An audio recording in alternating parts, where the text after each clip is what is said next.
حضرت خفاف بن ایما کی صاحبزادی بیوہ ہو کے آ گئی، بچے ساتھ تھے، سر راہ جناب عمر سے ملی اور مل کے کہنے لگی حضور میں اس صحابی کی بیٹی ہوں جنہوں نے احد والے دن اپنے بیٹے کے ساتھ مل کے معاشرہ کیا تھا، بچے میرے یتیم ہو گئے ہیں، میں بیوہ ہوں۔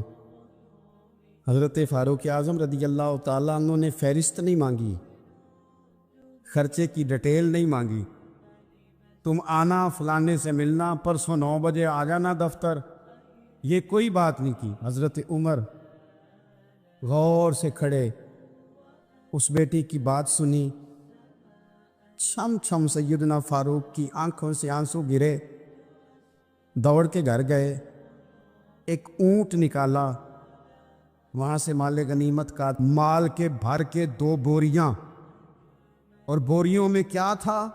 چاندی بھی تھی، نقدی پیسے بھی تھے، کچھ ضرورت کا سامان بھی تھا، غلہ بھی تھا، 2 بوریاں بھر کے اونٹ پہ رکھ کے خود لگام اس بیٹی کے ہاتھ میں تھما کے کا پتر سامان بھی تیرا ہے، اونٹ بھی تیرا ہے، اور یہ نہ سمجھنا یہی کچھ تجھے دیا ہے، جب یہ ختم ہوگا تو رب تیرے لیے اور بندوبست فرمائے گا۔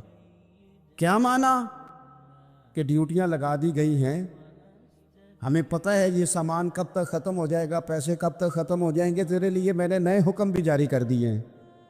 ایک شخص نے کہا حضور ایک بیوہ کو آپ نے کچھ زیادہ ہی نہیں دے دیا؟ کہا ایک ہی خاتون کو آپ نے اتنا نہیں دے دیا؟ تو حضرت عمر ناراض ہو گئے، فرمانے لگے تجھے تیری مار ہوئے، میری نظروں میں آج بھی وہ جلوہ موجود ہے جب اس کا باپ اور بھائی میدان احد میں کافروں کے خلاف لڑائی کر رہے تھے، آج تک میری نظر میں موجود ہے، تو کہتا ہے میں نے زیادہ دے دیا۔ عزیز دوستو، عرب شریف کے اندر بے شمار مسائل تھے، بت پرستی، عقیدے کا بگاڑ سب سے بڑا مسئلہ تھا۔ اس کے بعد پھر عورتوں پر ظلم ہے، غلاموں کو بیچا جاتا ہے، لوگ ایک دوسرے کے حقوق غصب کرتے ہیں، ڈھیروں مسائل تھے، اور صدیاں بیت گئیں۔ حضرت عیسیٰ علیہ السلام کے بعد آسمان سے کوئی وحی نہیں آئی، زمین و آسمان کا رابطہ نہیں ہوا، بے شمار مسائل تھے جن پر فوری اصلاح کی ضرورت تھی۔ لیکن جو پہلی وحی آئی ہے نا غار حرا میں، جو صدیوں بعد زمین کا آسمان کا آپس میں پہلا رابطہ ہوا ہے، وہ نہ تو بظاہر عقیدہ توحید پر ہے، نہ عورتوں کے حقوق کی بات کرتی ہے، نہ غلاموں کی بات کرتی ہے۔ جو پہلی وحی نازل ہوئی ہے وہ وحی یہ کہتی ہے کہ اقرأ بسم ربک الذی خلق، پڑھو اپنے رب کے نام سے جس نے پیدا کیا ہے۔ جو پہلی وحی نازل ہوتی ہے وہ یہ کہتی ہے کہ اپنے رب کے نام سے پڑھو۔ معنی کیا ہے کہ پڑھو گے نا اللہ کے نام سے، کتاب و سنت کو پڑھو گے تو عقیدہ توحید بھی ٹھیک ہو جائے گا، عورتوں کے حقوق کی بھی سمجھ آ جائے گی۔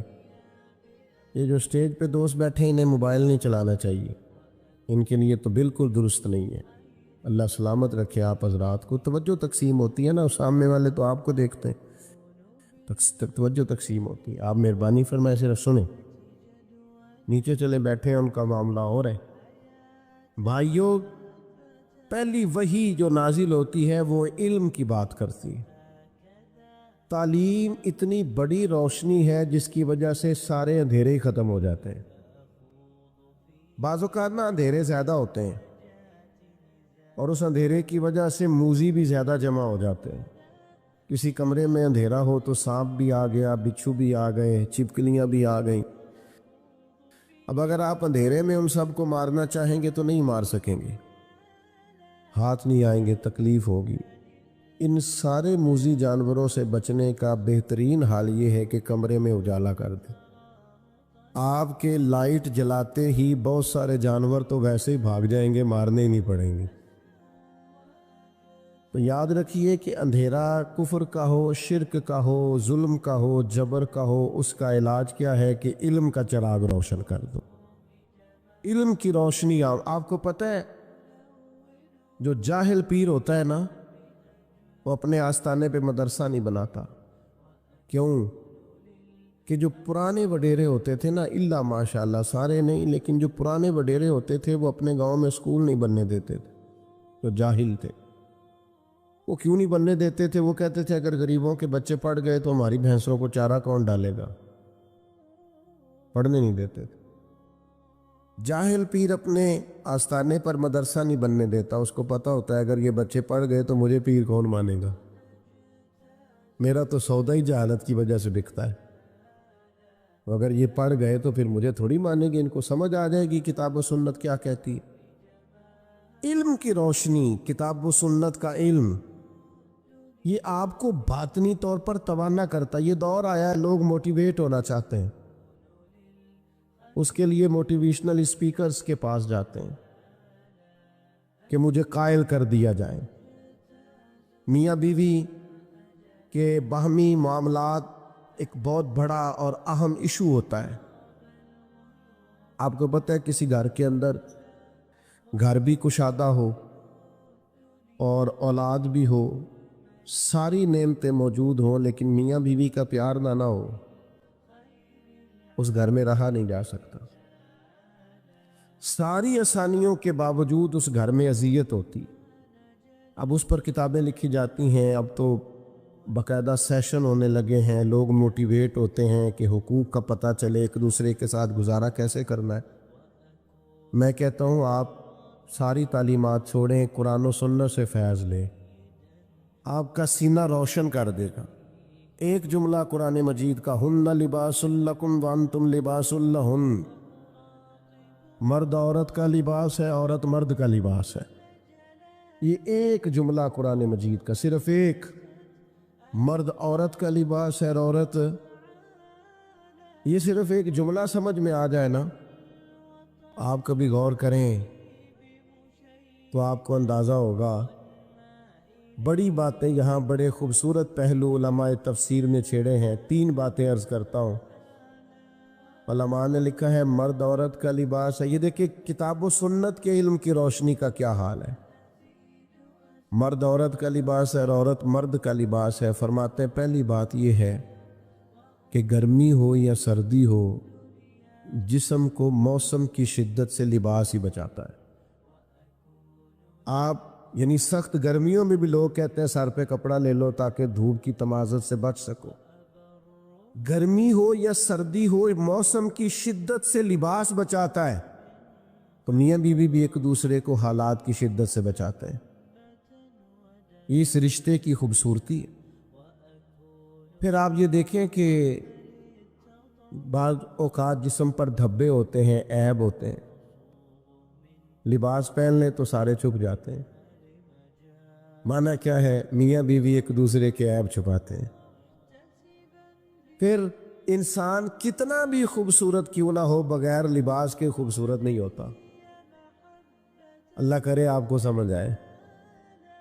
لوگ یہ نہیں کہتے بندہ اچھا لگ رہا ہے، کہتے ہیں کپڑے کتنے اچھے لگ رہے ہیں، یہ لباس پہنا ہے اس میں آپ کتنے سجے، کتنے پیارے لگ رہے۔ دین نے کہا میاں بیوی ایک دوسرے کا لباس ہے، مرد بیوی کی وجہ سے سجے گا، عورت خامند کی وجہ سے زینت پائے گی۔ تو قرآن مجید کا جو علم ہے، قرآن مجید کی جو تعلیمات ہیں، کتاب و سنت کے جو ارشادات ہیں، وہ تازہ دم کریں گے۔ جب تک امت قرآن مجید سے رہنمائی لے گی، جب تک امت قرآن مجید کی طرف رغبت کرے گی، حدیث پاک کی طرف توجہ کرے، یہ آسان زندگی گزارے گی۔ لیکن ہم نا برکت کے لیے تو قرآن مجید پڑھتے ہیں، نئی دکان شروع کرتے ہیں لوگ تلاوت کراتے ہیں نا وہاں، کس لیے؟ تلاوت تو اس لیے کرانی چاہیے تھی کہ میں دکان اس طرح چلاؤں گا جس طرح قرآن بتاتا ہے، میں اس طرح تجارت کروں گا جو احکامات، اس لیے کرانی چاہیے تھی نا۔ لیکن عجیب فلسفہ ہے نا، قرآن پڑھایا جا رہا ہے دکان پہ، اور اگر کام سارے وہ ہوں جو قرآن مجید کی تعلیم کے مخالف ہے تو برکت آئے گی قرآن پڑھنے سے؟ آپ تجارت اس طرح کریں جو تعلیم قرآن ارشاد فرماتا ہے، آپ صرف برکت دیکھیں جی میں نے نیا مکان بنایا ہے تو قرآن پڑھا لو، کس لیے؟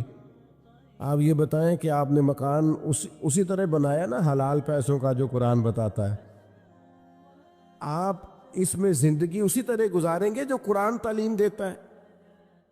تعلیم قرآن کے مطابق قرآن کہتا ہے یا ایھا الذین آمنوا قوا انفسکم واہلیکم نارا، اے ایمان والو خود بھی جہنم سے بچو اور اپنے گھر والوں کو بھی جہنم سے بچاؤ۔ یہ قرآن مجید گھر بتانے کا طریقہ بتاتا ہے کہ کوئی ایسا کام نہ کرنا جو دوزخ میں لے جائے، تم نے خود بھی بچنا ہے۔ حضرت عمر رضی اللہ تعالیٰ عنہ نے یہ آیت نازل ہوئی تو نبی کریم علیہ السلام سے پوچھا یا رسول اللہ اس کا معنی کیا ہے؟ خود بھی دوزخ سے بچو اور اپنے گھر والوں کو بھی بچاؤ، اس کا کیا معنی ہے؟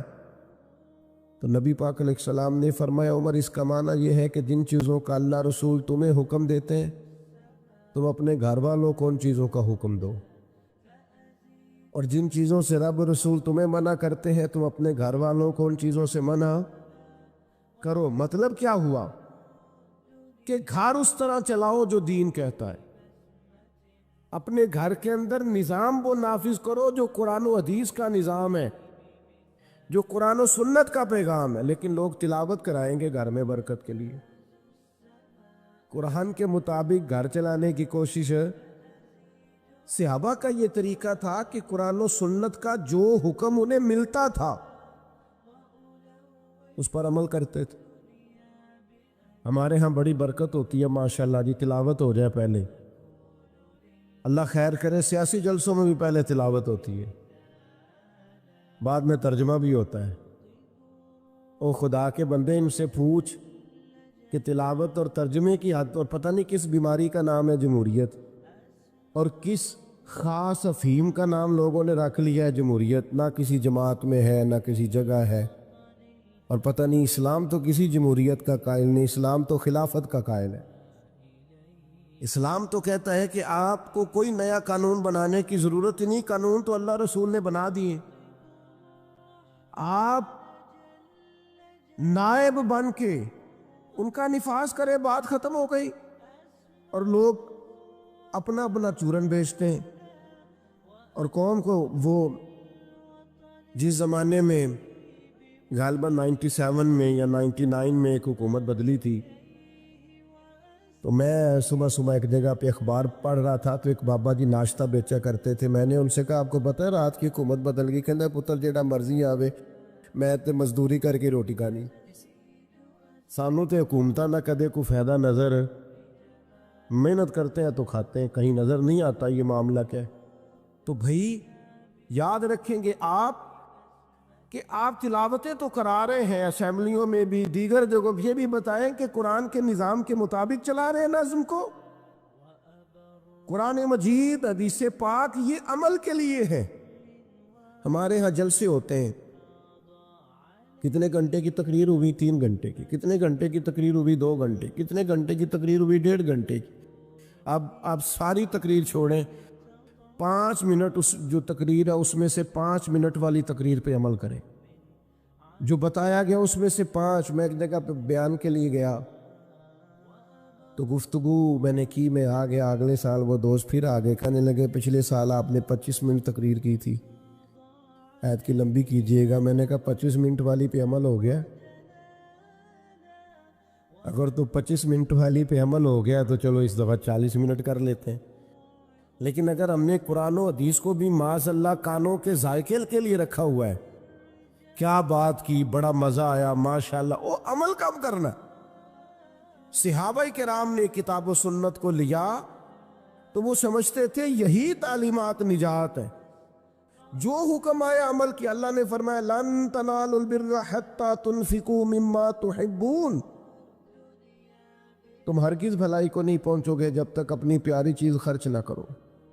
بل اللہ مولاکم، فرمایا بلکہ اللہ تمہارا مولا ہے، وَهُوَ خَيْرُ النَّاصِرِينَ، اور وہ بہترین مددگار ہے۔ وہ جو رب تمہارا مولا ہے وہ بہترین مددگار ہے۔ اور اگر وہ مدد کرے تمہاری، سورہ آل عمران میں آگے جا کے ارشاد فرمایا اگر اللہ مدد کرے تو پھر تم پر کوئی غالب نہیں آ سکتا، اور اگر وہ تمہاری مدد چھوڑ دے تو پھر کوئی تمہاری مدد کر سکتا؟ کوئی مدد نہیں کر سکتا۔ بدر کی جنگ بھی اور فتح مکہ بھی رمضان المبارک میں ہوا ہے۔ میں دونوں پر غور کر رہا تھا تو ایک نیا مضمون میرے ذہن میں آنے لگا۔ بدر کی جو جنگ ہے اس میں بھی ایک عجیب انقلاب آیا ہے کہ 313 نے 1000 سے مقابلہ کیا،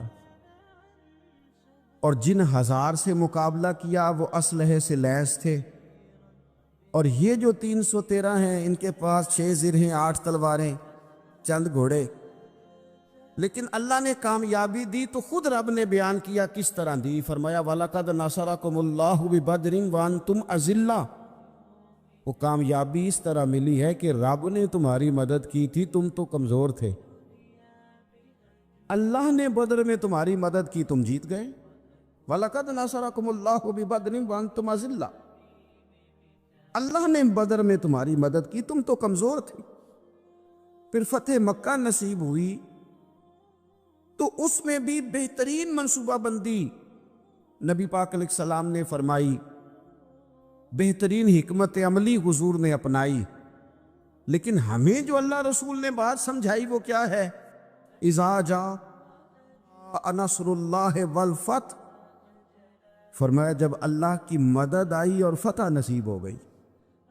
یہ اللہ نے مدد فرمائی تمہاری، یہاں بھی فتح مکہ بھی اللہ کی مدد سے، جنگ بدر بھی اللہ کی مدد سے۔ وہ جو مدد ہے اللہ تعالیٰ کی، جب وہ ہم یہ کرتے ہیں کہ ہم اپنی ساری زندگی سیاست کی نظر کر دیں، ہماری سیاست صرف ملک میں نہیں ہوتی، ہماری سیاست خاندان میں بھی ہوتی ہے، ہم گھر کے اندر بھی سیاست کرتے ہیں، ہم کسی خاص طریقے سے لوگوں کو اپنے پیچھے چلانا چاہتے ہیں، ہم ایک خاص اسلوب اختیار کرتے ہیں کہ لوگ ہمارے پیچھے چلیں۔ اس کا نقصان ہمیں یہ ہوتا ہے کہ سیاست جو ہوتی ہے یہ شطرنج کے ہیر پھیر کی طرح ہوتی ہے، تو اس کے راز بڑی جلدی کھلنے لگ جاتے ہیں، پتہ چل جاتا ہے کہ بندہ مخلص نہیں تھا، سیاست کر رہا تھا، طریقے سے اس نے جوڑ کے رکھا ہوا تھا۔ ہم ہر جگہ سیاست کے بل بوتے پر چیزوں کو لے کے چلنا چاہتے ہیں، سیاستیں ناکام ہو جاتی ہیں، سیانے لوگ فیل ہو جاتے ہیں، بچتا صرف وہی ہے جس کے پیچھے رب تعالیٰ کی مدد شامل حال ہوتی ہے۔ اپنی زندگی کے اندر ہم جو کچھ بھی کر رہے ہیں، جس شعبے سے بھی ہمارا تعلق ہے، آج ہم نے اس بات پہ غور کرنا ہے کہ پہلے تو یہ غور کر لیں کہ جو کام ہم کر رہے ہیں کیا وہ کام ایسا ہے کہ اس میں اللہ کی مدد ہمیں ملے گی؟ اگر آپ کوئی معاذ اللہ ناجائز کام کر رہے ہیں، فعل حرام کا ارتکاب کر رہے ہیں، تو اس میں تو مدد الہی آئے گی نہیں۔ پہلے تو یہ دیکھیں جو کر رہے ہیں وہ کام مدد الہی والا ہے، اور اگر اللہ تعالیٰ کی مدد والا وہ کام ہے پھر اس پر غور کریں کہ کیا ہم نے مالک سے مدد کا سوال کیا ہے، ہمیں مدد میسر آ رہی ہے۔ وہ میں نے بزرگوں سے ایک بات سنی تھی، وہ بڑی یاد رہ گئی۔ وہ فرمایا کرتے تھے قابلیت بھی بڑی چیز ہے لیکن قبولیت سب سے بڑی چیز ہے۔ قابل ہونا بھی بڑی بات ہے لیکن زیادہ بڑی بات یہ ہے کہ اس کی بارگاہ میں قبول بھی ہے کہ نہیں۔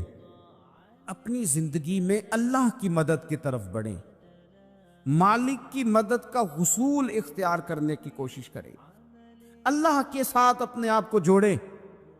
اگر اللہ کی مدد نصیب ہو، یہ جو ہم جتنا ڈرتے رہتے ہیں، سہ میں رہتے ہیں، پریشان رہتے ہیں کوئی کیا کر دے گا، ہمارے ہاں نا ہر شعبے میں معاذ اللہ ایک مافیا ہے، الا ماشاء اللہ۔ وہ مافیا کہتا ہے میرے ساتھ ملو گے تو میں چلنے دوں گا ورنہ میں نہیں چلنے دوں گا، مارکیٹ میں آ ہی نہیں سکتا فلانا بندہ کیونکہ یہاں ہمارا قبضہ ہے۔ اور میرے بھائی پھر بہت سارے لوگ جن کی نیتیں اور ارادے بڑے اچھے ہوتے ہیں شروع میں، وہ بھی اس مافیا کا شکار ہو جاتے ہیں اور ان کے رنگ میں رنگ جاتے ہیں۔ یاد رکھنا، کسی شخص کی بلیک میلنگ کا کبھی شکار نہ ہونا، کبھی کسی کی میٹھی اور مسجع مکفہ باتوں کا شکار نہ ہونا، کوئی کیا کر سکتا ہے اگر اللہ مددگار ہو تو؟ جس کو رب کریم اٹھانا چاہے اسے کوئی گرا سکتا ہے؟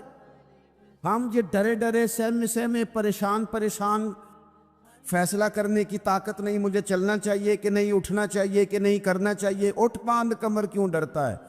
پھر دیکھو خدا کیا کرتا ہے۔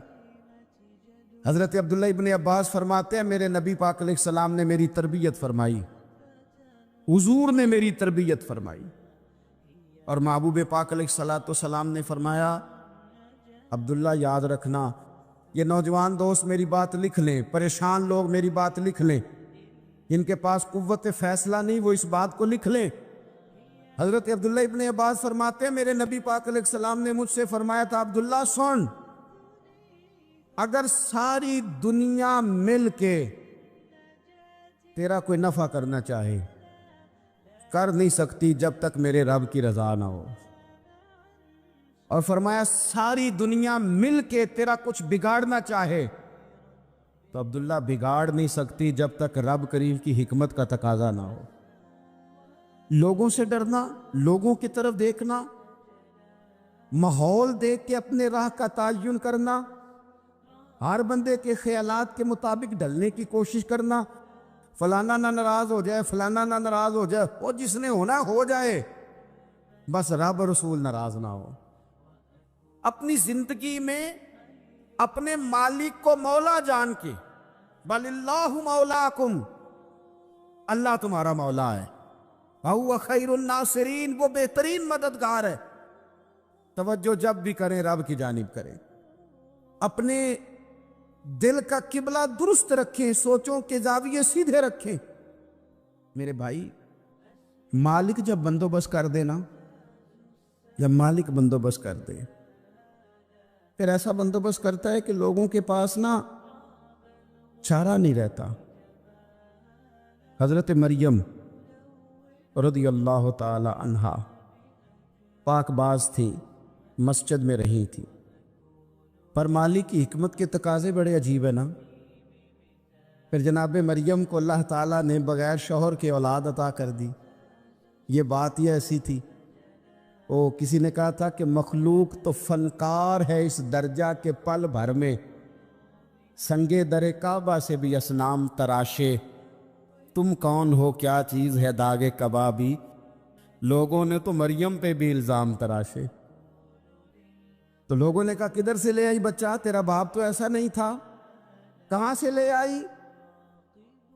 اللہ کرے میں آپ کو سمجھا سکوں، ذرا اپنے آپ کو وہاں کھڑا کریں کہ ایک پاک باز عورت، پاک باپ کی بیٹی، طیب ماں کی بیٹی، اور اللہ کے گھر میں پرورش پانے والی خاتون، ایک وہ وقت اور ایک یہ وقت کہ اس عورت کو کٹہرے میں کھڑا کر کے پوچھا جا رہا ہے کہ معاذ اللہ تیری گود میں بچہ جائز نہیں ہے، کہاں سے لائی ہے؟